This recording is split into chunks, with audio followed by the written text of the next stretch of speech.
Alléluia. Un texte un petit peu long de la femme samaritaine qui vint puiser de l'eau. On le lit, Jean 4, verset 7. Vous le suivez sur l'écran pour ceux qui n'ont pas la Bible. Une femme de Samarie vint puiser de l'eau. Jésus lui dit, « Donne-moi à boire. » Car ses disciples étaient là, allés à la ville pour acheter des vivres. La femme samaritaine lui dit, « Comment toi qui es juif, me demandes-tu à boire, à moi qui suis une femme samaritaine ?» Les Juifs, en effet, n'ont pas de relation avec les Samaritains. Jésus lui répondit, « Si tu connaissais le don de Dieu, et qui est celui qui te dit, donne-moi à boire, tu lui aurais toi-même demandé à boire, et il t'aurait donné de l'eau vive. » Amen. Seigneur lui dit, la femme, tu n'as rien pour puiser, et le puits est profond. D'où aurais-tu donc cette eau vive? Alléluia. Es-tu plus grand que notre père Jacob qui nous a donné ce puits et qui en a bu lui-même, ainsi que ses fils et ses troupeaux? Jésus lui répondit, quiconque boit de cette eau aura encore soif. Mais celui qui boira de l'eau que je lui donnerai n'aura jamais soif. Et l'eau que je lui donnerai deviendra en lui une source d'eau qui jaillira jusque dans la vie éternelle. La femme lui dit, Seigneur, donne-moi cette eau afin que je n'ai plus soif et que je ne vienne plus puiser ici. Va, lui dit Jésus. Appelle ton mari et viens ici. La femme répondit, je n'ai point de mari. Jésus lui dit, tu as raison, tu as eu raison de dire, je n'ai point de mari, car tu as eu 5 maris, et celui que tu as maintenant n'est pas ton mari. En cela, tu as dit vrai. Seigneur, lui dit la femme, je vois que tu es prophète. Nos pères ont adoré sur cette montagne, et vous dites, vous, que le lieu où il faut adorer est Jérusalem. Femme, lui dit Jésus, crois-moi, l'heure vient où ce ne sera ni sur cette montagne, ni à Jérusalem, que vous adorerez le Père, vous adorerez ce que vous ne connaissez pas, nous adorons ce que nous connaissons, car le salut vient des Juifs, mais l'heure vient, et elle est déjà venue, où les vrais adorateurs adoreront le Père en esprit et en vérité, car ce sont là des adorateurs, amen, que le Père demande. Dieu est esprit, et il faut que ceux qui l'adorent en esprit et en vérité. La femme lui dit, je sais que le Messie doit venir, celui qu'on appelle Christ. Quand il sera venu, il nous annoncera toutes choses. Jésus lui dit, je le suis, moi qui te parle. Là-dessus arrivèrent ses disciples qui furent étonnés de ce qu'il parlait avec une femme, surtout samaritaine. Toutefois, aucun ne dit, que demandes-tu ou de quoi parles-tu avec elle? Alors la femme, ayant laissé sa cruche, s'en alla dans la ville et dit aux gens, venez voir un homme qui m'a dit que tout ce que j'ai fait ne serait-ce point le Christ. Ils sortirent de la ville et ils vinrent vers lui. Amen. Amen, un texte merveilleux, tellement riche d'enseignements. Et on va essayer de le survoler ce soir courtement, avant de rentrer dans la prière et dans la présence de Dieu. Une femme samaritaine vint puiser de l'eau. Jésus lui dit, donne-moi à boire. Et là, on voit que souvent, dans les évangiles, Jésus inversait un peu les rôles. Quand il va voir Jean-Baptiste en lui disant, il faut que tu me baptises. Et Jean-Baptiste va un peu ne pas comprendre ce que Jésus lui demandait. Il lui dit, non, je peux pas, je suis même pas digne de t'enlever les lacets. Et même à des moments, Jésus va laver les pieds de ses disciples, comme pour inverser les rôles, comme pour montrer l'exemple, montrer ce que l'on doit faire. Et là, il va dire, Jésus, lui, le Fils de Dieu, le Messie, le Christ, le Seigneur, il va en plus parler à une femme encore plus samaritaine. Il y avait un conflit ethnique, racial, politique en ce temps-là entre les Juifs et les Samaritains. Il n'y avait aucun contact, le contact était rompu. Et on voit qu'il va montrer l'exemple, d'aller parler à ceux à qui personne ne veut parler. Et il va demander à boire à la Samaritaine, comme pour inverser les rôles, et lui dire, mais c'est toi qui dois me demander à boire. Est-ce que tu as déjà demandé à boire au Seigneur ? Pour qu'il vienne, comme les témoignages qu'on l'a vu, te remplir de la puissance de Dieu, te remplir de la puissance du Saint-Esprit, changer ta vie, changer ton cœur, te donner la paix là où il y a l'angoisse, mettre la paix dans tes nuits là où il y a des cauchemars, il y a l'angoisse. J'ai déjà vu des personnes être angoissées, limite à convulser, à ne plus tenir debout tellement ils étaient angoissés. Mais je les ai vus aussi être remplis de la puissance de Dieu. Et le Seigneur qui a venu apaiser la tempête dans leur vie, dans leur cœur et leur donner la paix, alléluia, que le monde ne peut pas donner et que le monde ne connaît pas. Des angoisses qui venaient de tellement de raisons et on ne savait même pas d'où ça venait. Et le Seigneur a apaisé les cœurs, alléluia. Verset 9, la femme samaritaine lui dit, « Comment toi qui es juif me demandes-tu à boire à moi qui suis une femme samaritaine ?» Les Juifs, en effet, n'ont pas de relation avec les Samaritains. Ils ne parlaient pas, ils ne communiquaient pas. Et ça nous parle du peuple élu, du peuple juif, du peuple hébreu, du peuple du Seigneur, du peuple de Dieu, tout ce que vous voulez, qui avait le salut et qui était, j'ai envie de dire, entre eux, qui ne communiquaient pas avec les autres. Le salut n'était pas communiqué aux païens, aux gentils, à nous, en fin de compte. Il y avait une séparation, comme il y avait une séparation entre les Juifs et les Samaritains, parce que c'était une séparation avant tout spirituelle. Parce que ce qui nous tenait éloignés de Dieu, c'est notre péché. Tu peux dire, mais moi je suis quelqu'un de bon, je n'ai jamais péché, je n'ai jamais volé, je n'ai jamais tué quelqu'un, mais encore heureux, j'ai envie de dire. Mais même si tu n'as tué personne, tu es pécheur et privé de la grâce de Dieu. Même la Bible nous dit qu'il n'y a pas de juste, pas même un seul. Ça veut dire quoi? Que même la meilleure personne sur terre, on pensait que c'était l'abbé Pierre, après on a appris des choses. Non mais c'est vrai. Sœur Teresa était une pécheresse comme les autres. Tous les hommes, toutes les femmes, docteurs, enseignants, pasteurs, prophètes, imams, rabbins, sont des pécheurs, les uns comme les autres, et je suis le premier des pécheurs. Et nous avions tous besoin de la grâce de Dieu et nous avons tous encore besoin de la grâce de Dieu. Parce que si tu n'as pas Jésus-Christ dans ta vie, il n'y a pas de relation, il n'y a pas de communication, non pas entre toi et les Samaritains, parce que ça ne nous dérange pas de ne pas avoir de relation avec les Samaritains, si on ne leur parle pas, ça ne nous dérange pas. Mais si tu n'as pas Jésus-Christ dans ta vie, il n'y a pas de relation entre Dieu et toi, entre le Créateur et toi la créature. Et s'il n'y a pas de lien entre toi et Dieu, tu ne peux pas hériter de la vie éternelle qui est en Jésus-Christ. Jésus-Christ est la porte du paradis. Jésus-Christ est la clé. Jésus-Christ est le chemin. Jésus-Christ est la vérité et la vie. Il est le seul chemin qui mène à la vie éternelle auprès de Dieu. Amen. Pas de relation, il ne se parlait même pas entre les Samaritains et les Juifs. Et Jésus aime bien casser les codes. Jésus n'aime pas faire n'importe quoi, non pas partir dans des délires mystiques. Jésus n'est pas là-dedans. Mais Jésus aime bien faire ce qui n'a jamais été fait. À ce moment-là, les Juifs, les Hébreux ne parlaient pas aux Samaritains. Et Jésus, là, est en train d'anticiper le salut pour tous. Alléluia. Le salut au travers de Pierre et de Corneille qui va ouvrir à tous les non-juifs, tous les gentils, les païens, nous en fait.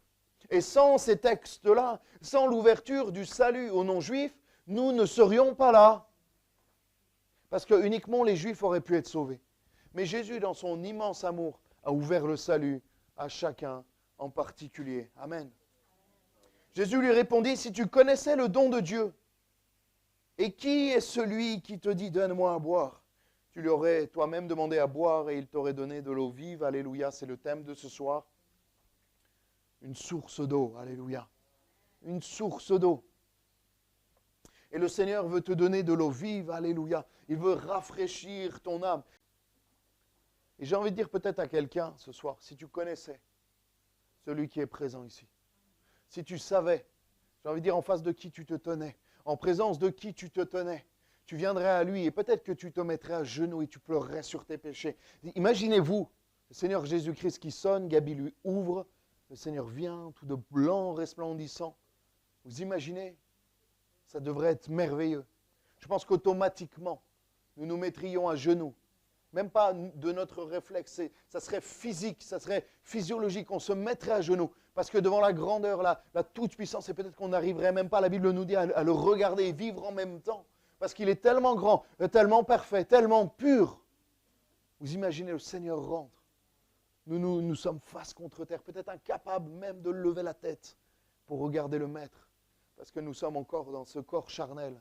Mais si tu savais qui est dans ce lieu, la présence de Dieu, ma présence n'est pas importante. La présence de Nali, des musiciens, de Claude, de Jacques n'est pas importante. Ils ne sont pas indispensables. Si moi je ne suis pas là, un autre prêchera à ma place. Mais il y a une présence qui est indispensable. C'est la présence de Jésus-Christ au travers du Saint-Esprit. Et elle est indispensable. Et j'ai envie de le dire, et je le dis souvent, personne n'est indispensable à l'Église si ce n'est l'Esprit de Dieu. Parce que c'est l'Église du Seigneur Jésus.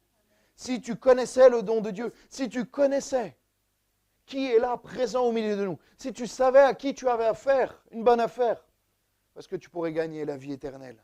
Tu lui aurais toi-même demandé à boire et il t'aurait donné de l'eau vive. Amen. Quiconque boit de cette eau en aura encore soif. On voit que que cette Samaritaine, elle n'a pas compris à qui elle s'adresse, qui elle a en face d'elle. Et peut-être qu'on aurait été exactement dans le même cas qu'elle, verset 12. « Es-tu plus grand que nos pères Jacob ?» Elle a du mal à placer Jésus-Christ, elle a du mal à discerner qui il est vraiment, qui nous a donné ses puits. Est-ce que tu es plus grand que Jacob? Et qui en a bu lui-même, ainsi que ses fils et ses troupeaux. Elle essaye de placer Jésus avec ce qu'elle a eu, l'enseignement religieux qu'elle a eu, historique et son héritage culturel également. Elle essaye de placer Jésus et elle ne sait pas trop où le mettre. Et peut-être que tu es comme ça ce soir. Tu ne sais pas trop qui est Jésus. Tu sais que c'est un personnage historique. D'ailleurs, ça a été prouvé, même au-delà qu'il est le Fils de Dieu, parce que là, il y a bien sûr une notion de foi et de révélation, mais qu'il soit né il y a 2000 ans, en l'an 0 approximativement, et qu'il soit mort à la croix, ressuscité le 3e jour. Il y a des témoins, il y a plus de 300 témoins. Il y a des écrits, il y a des choses comme ça, que tu ne le reconnaisses pas comme le Fils de Dieu. C'est une chose, c'est grave, mais déjà, tu ne peux pas nier le fait, et personne ne le nie, même les scientifiques, nient qu'il est venu sur terre, qu'il est mort pour, pas pour le péché, ça c'est la notion de foi, mais qu'il est mort à la croix, et que 3 jours plus tard, ils l'ont vu. Amen. Ça ne vous émerveille pas, moi ça m'émerveille. De dire que même, parce que la Bible confirme la parole de Dieu. Il n'y a aucun fait scientifique qui infirme la parole de Dieu. Il y en a qui ne prouvent pas certaines choses merveilleuses de la parole de Dieu, mais qu'il n'y a rien dans les sciences, même dans l'évolution, dans le Big Bang, que personne n'a prouvé, rien ne va à l'encontre de la parole de Dieu. Et plus la science avance, plus la parole de Dieu est confirmée. Alléluia. Amen. Ça va, vous êtes avec moi? Moi, je suis fatigué. Je reviens de vacances, je suis fatigué. Je ne sais pas si c'est normal. Mais vous, ce n'est pas normal. Si vous êtes là, alléluia. Mets la clim plus froid, que ça les gèle un peu, que ça les prenne, là, que ça les saisisse. Dans une source. Je vous assure que si vous allez dans cette eau, vous serez vif, alerte et concentré après. Hein. Ça fait du bien. Des fois, je vais l'été, je vais dans les sources d'eau. Alléluia. En Haute-Savoie, l'eau est à 6-7 degrés. Ça vivifie, tu ne te sens jamais autant en vie que cela. Quand ton cœur il se met à battre dans la source d'eau, ça te compresse un peu, alléluia, ça fait du bien. Et quand Jésus vient dans ta vie, tu te sens jamais autant en vie que cela. C'est comme une source d'eau dans laquelle, pour ceux qui, on ira en Haute-Savoie et on se baignera là-bas, les baptêmes, vous voulez des baptêmes, on fera des baptêmes en extérieur à 6 degrés. Alléluia. Verset 13. Jésus lui répondit, quiconque boit de cette eau, en aura encore soif. Moi, je dois boire de cette eau et je vais encore avoir soif.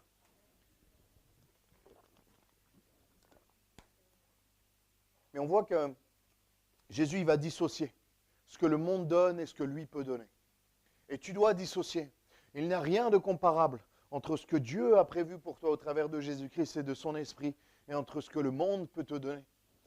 Laisse-moi te dire, tu peux faire les meilleures soirées, les plus grands alcools, les plus grands vins, être dans les meilleurs endroits, les plus beaux endroits, avoir les plus belles compagnies, les plus belles maisons, les plus belles voitures, les plus belles femmes, les plus belles soirées, les plus belles drogues, les trucs qui te font planer le plus. Rien ne sera comparable à la présence de Dieu, à l'action de Dieu dans ta vie. Notamment parce que l'un est passager et l'autre est éternel. Moi, j'ai fait des soirées où j'ai vraiment profité. Et je ne peux pas dire qu'en soirée, je ne m'amusais pas. Je buvais beaucoup d'alcool. Une grosse partie de la soirée, je ne m'en souvenais pas. Ça, c'est vrai.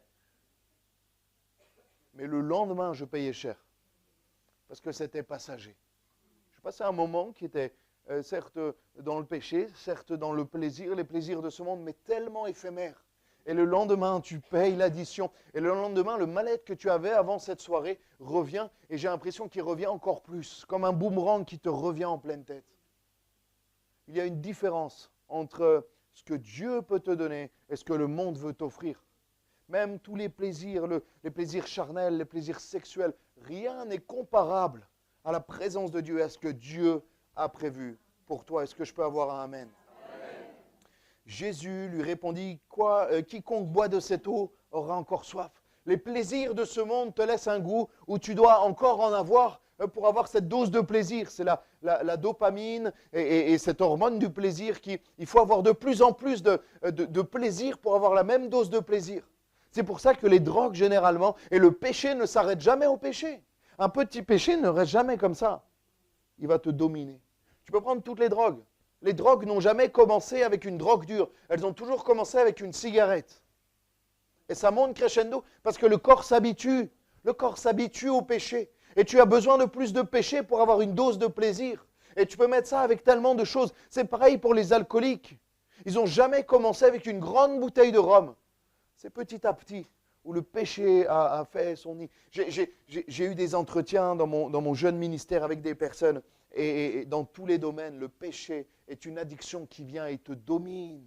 Même la haine et la colère. J'ai eu des entretiens avec des jeunes qui étaient pris par la haine et la colère. Ils étaient d'une violence, ils pouvaient se frapper. Et ils cherchaient cette violence, ils cherchaient cette haine et ils se frappaient. Ils allaient en soirée pour se taper dessus, les uns avec les autres, parce qu'ils avaient une haine à l'intérieur du cœur à assouvir. Et ça leur donnait une dose d'adrénaline, de plaisir. Et plus ils devaient taper, plus ils tapaient. Et une haine, une colère qui les dominait et dont ils ne pouvaient plus gérer. Pareil pour les plaisirs sexuels, j'ai eu des entretiens avec des personnes qui ont commencé avec une sexualité dans le péché, pas complètement débridée, mais dans le péché. Et après, il y a eu ils sont partis dans des choses, des clubs échangistes, des choses qui sont complètement terribles dans l'homosexualité, et des choses qui sont complètement réprouvées par la Bible, par la parole de Dieu. Une sexualité hors mariage complètement débridée. Et des choses qui les ont dominés. Ils étaient addicts au sexe parce que ça les dominait. Le sexe, l'alcool, toutes ces choses peuvent te dominer tellement et prendre le contrôle dessus. Et tu es lié. La Bible nous dit que nous sommes esclaves de tout ce qui a triomphé de nous. Tu peux vite faire le point. Moi, à ma petite échelle, ma sœur diététicienne, elle m'a dit, Samuel, tu es addict au sucre. Seigneur, je ne sais pas si c'est un péché, mais si ça prend le dessus, ça en est. Hein. J'ai dit, non, Alice, je ne suis pas addict au sucre. Oh, j'ai vu mon comportement dans mon appartement quand j'avais plus de sucre. Je vous promets que je fouillais chaque tiroir. Et la moindre plaquette de chocolat que je trouvais éclatée à 90%, je ne mange pas au-dessus de 70%, sachez-le, elle était blanche tellement ça faisait longtemps qu'elle était là. Je me suis régalé avec. Vous imaginez? Alors qu'il n'y a vraiment pas beaucoup de sucre, mais j'avais besoin. Je cherchais. Et là, je me suis dit, ma sœur, je crois que tu as raison. C'est une image. C'est une image. Je n'ai pas demandé pardon au Seigneur à ça, mais je fais attention quand même. Mais le péché t'environne si facilement. Le péché t'environne si facilement et progresse dans ta vie. Il se prolifère comme les mauvaises herbes dans un jardin. Les mauvaises herbes sont tellement faciles à cultiver. Souvent, ma grand-mère, elle passait ses journées à désherber son jardin. Et mon papa, je ne sais pas s'il va écouter, il n'y allait jamais. Et je montais tous les 2 mois et je voyais les herbes comme ça et les poireaux comme ça. Et il me dit, ouais, mais c'est compliqué et tout. Mais les mauvaises herbes, elles sont faciles à cultiver, il n'y a rien à faire. Juste se laisser aller. Elles n'ont même pas besoin d'eau, même pas besoin de bonne terre, elles viennent comme ça. Et pour un bon légume, pour un bon fruit, eh ben, il faut travailler, il faut enlever les mauvaises herbes, il faut enlever tout ce qui est de côté. Verset 13, toujours pareil.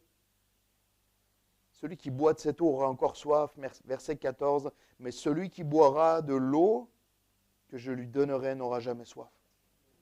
Toi qui es dans le monde, toi qui n'appartiens pas encore à Jésus-Christ, est-ce que tu as ce sentiment toujours où tu dois toujours chercher quelque chose pour être en paix, pour être heureux? Et tu vas dans des endroits, tu fais des choses qui te procurent des petites doses de plaisir. J'en ai cité plein, mais tu peux mettre celle dont tu es lié. Laisse-moi te dire, c'est que tu ne bois pas à la bonne source. Parce que quand Jésus te donne à boire, tu n'as plus soif comme tu avais avant. Comme tu étais assoiffé. Il y a des personnes, elles sont complètement assoiffées. Et elles essayent d'aller partout pour essayer de tenir. Il y en a qui vont voir les magnétiseurs, il y en a qui vont voir les voyants, il y en a qui vont voir les magiciens, il y en a qui vont voir le péché, la haine, la violence. Tellement de péchés, ils se raccrochent. Ils vont dans des endroits qui ne glorifient pas le Seigneur. Et si ce soir, tu venais à la source, alléluia, est-ce qu'on peut remettre le premier visuel qui est merveilleux? Et si ce soir, tu venais à la source, si tu viens à Jésus, tu n'auras plus jamais soif. Réalise qu'il va te contenter. On a eu la sœur, elle a eu un travail Elle a eu 2 travails, même son fils. Ils l'ont pris à 2. Je ne sais pas où c'est l'entreprise. Vous nous direz s'ils peuvent prendre toute l'église. Comme ça, gloire à Dieu. Une autre, ça va être des problèmes au niveau de la mémoire, au niveau du cerveau. L'autre, ça va être le baptême du Saint-Esprit. L'autre, ça va être l'endométriose. L'autre, ça va être les angoisses, la petite Aurore, les angoisses. Certains, c'est les cauchemars. En fait, la source de Jésus, elle rétablit toutes choses. Elle passe dans le corps, elle passe dans l'âme, elle passe dans l'esprit. Elle va à des endroits, mon ami, mon frère, ma soeur, ce soir, que personne ne peut aller, que personne ne peut atteindre. Parce que Jésus restaure toutes choses. Il va dans les profondeurs, même dans les blessures que tu as eues dans ta jeunesse, dans ton enfance, les abus, les choses terribles qu'on t'a fait, que tu as essayé d'enfouir, mais qui sont toujours là. Le Seigneur veut y aller et veut mettre une eau fraîche à quelques degrés. Ça peut rafraîchir, ça peut faire bizarre. Mais c'est pour ton bien, alléluia. C'est pour ton bien. Et j'ai envie de te dire même des choses terribles que tu n'as pas envie d'avouer, même au pasteur. On va prendre un temps de prière, ferme les yeux et tu le dis au Seigneur Jésus. Tu le dis au Seigneur Jésus. Il va poser sa main, je le crois. Une source d'eau qui jaillira jusque dans la vie éternelle. Cette eau-là, tu ne peux pas la garder, elle va stagner et dans 1 semaine ou 2, elle ne va plus être bonne. Mais cette eau-là, qui est constamment en mouvement, amen, qui vient, vous avez déjà vu des sources comme ça? Vous, dans le sud, ça tarit souvent. Hein. Vous, le Paillon, la première fois que je suis arrivé, on m'a dit, il y a un fleuve. Pendant 1 an, je l'ai cherché, votre fleuve. Il était à sec. Je dit, c'était la mer morte, la mer rouge que le Seigneur, que Moïse ouvrait.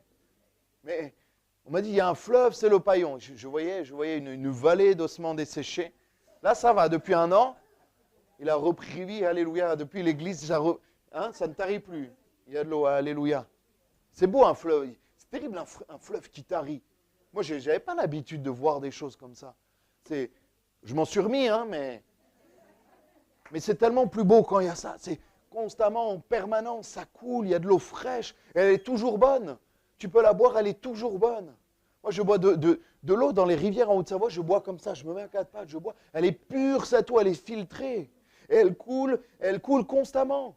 C'est particulier. Moi, je ne suis pas très intelligent. On me dit, c'est en haut la fonte des neiges, l'évaporation, l'état d'eau, l'état liquide, l'état gazeux. Je n'ai toujours pas compris. Et moi, je m'émerveille toujours devant une cascade qui coule comme ça depuis des centaines d'années. Et l'eau ne tarit jamais. Moi, je trouve qu'il y a quelque chose de miraculeux. Et ça peut être pareil dans ta vie. Tu ne sais pas d'où ça vient, mais ça coule en toi, ça te rafraîchit, ça te fait du bien. Alléluia. Et l'eau que je lui donnerai deviendra en lui une source d'eau qui jaillira jusque dans la vie éternelle. Parce que l'eau là ne va pas t'apporter plus qu'un peu de rafraîchissement, ton corps qui en a besoin, et ça va durer 1 jour, 24 heures, 48 heures, 36 heures peut-être. Mais l'eau qui est là, elle jaillira jusque dans la vie éternelle. Parce que Jésus-Christ a dit qu'il était la source. Amen. Je vais inviter les musiciens à revenir et comme ça je finis ma 3e et dernière partie et on prendra un temps pour chercher la face de Dieu. Verset 15, la femme lui dit, Seigneur, donne-moi cette eau afin que je n'ai plus soif et que je ne vienne plus puiser ici. Elle n'a pas compris ce que Dieu voulait lui donner, ce que le Seigneur voulait lui donner. Elle a juste dit, mais je vais gagner du temps, de l'énergie, je pourrais rester m'occuper de mes enfants, j'aurais plus à faire les allers-retours jusqu'au puits. Le Seigneur veut te donner tellement plus que ça. Merci pour les bénédictions. Merci pour les témoignages, c'est merveilleux. Merci pour le travail, merci pour les baptêmes du Saint-Esprit. Mais c'est tellement rien, je pèse mes mots, par rapport au salut que Jésus veut offrir. La première des grâces, le premier des cadeaux que le Seigneur nous fait, c'est le salut éternel. Alléluia. Baptême ou pas baptême dans le Saint-Esprit, guérison ou pas guérison. On a prié pour des gens, ils n'ont pas été guéris, mais ils sont sauvés alors qu'il est. Alléluia. Et ça, c'est le plus important. Jésus veut, premièrement, Vincent, si tu veux commencer à jouer, Jésus veut gérer, premièrement, ton péché avant de t'abonner à la source. Parce que ce qui t'empêche d'être à la source, c'est ton péché. Et il va lui dire, mais... Verset 16, Jésus va lui dire, mais va, appelle ton mari et viens ici.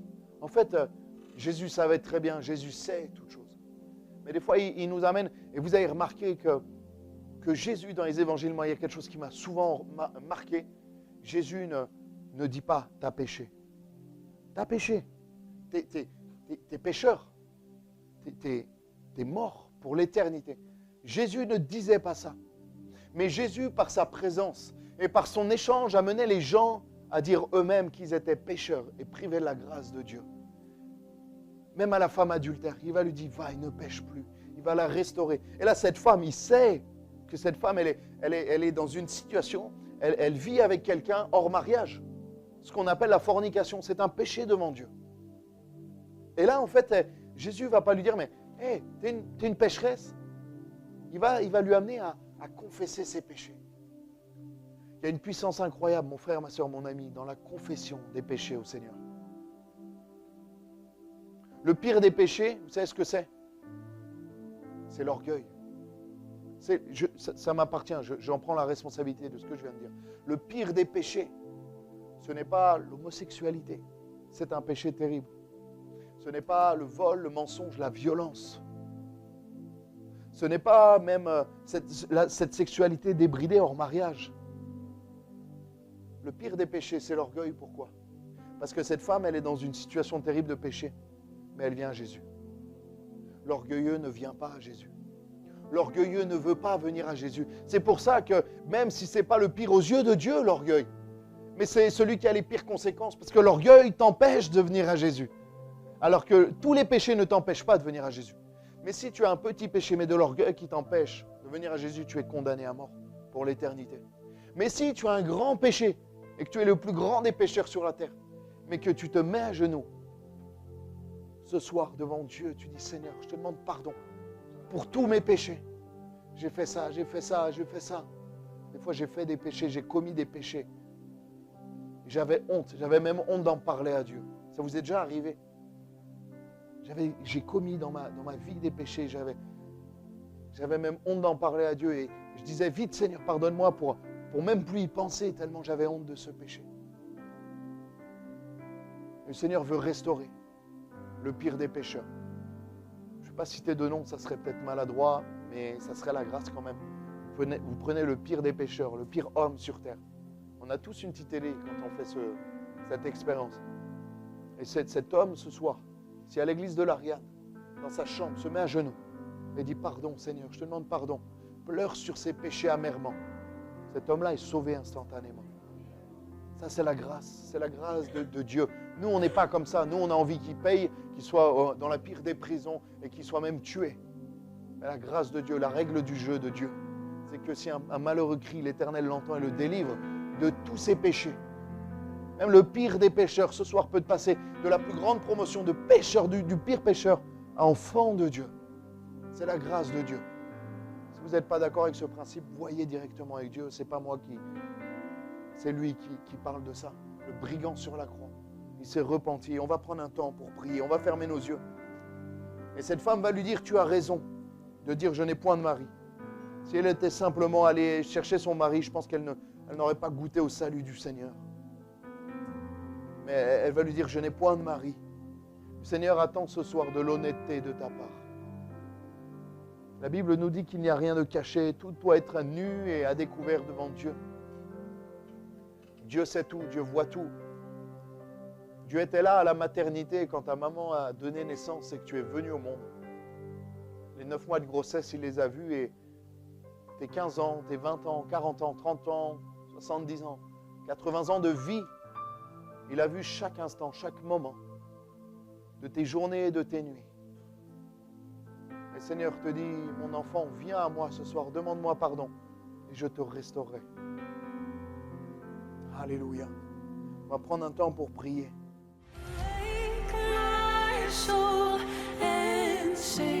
Sing his praise aloud. Sing his praise aloud. Oh.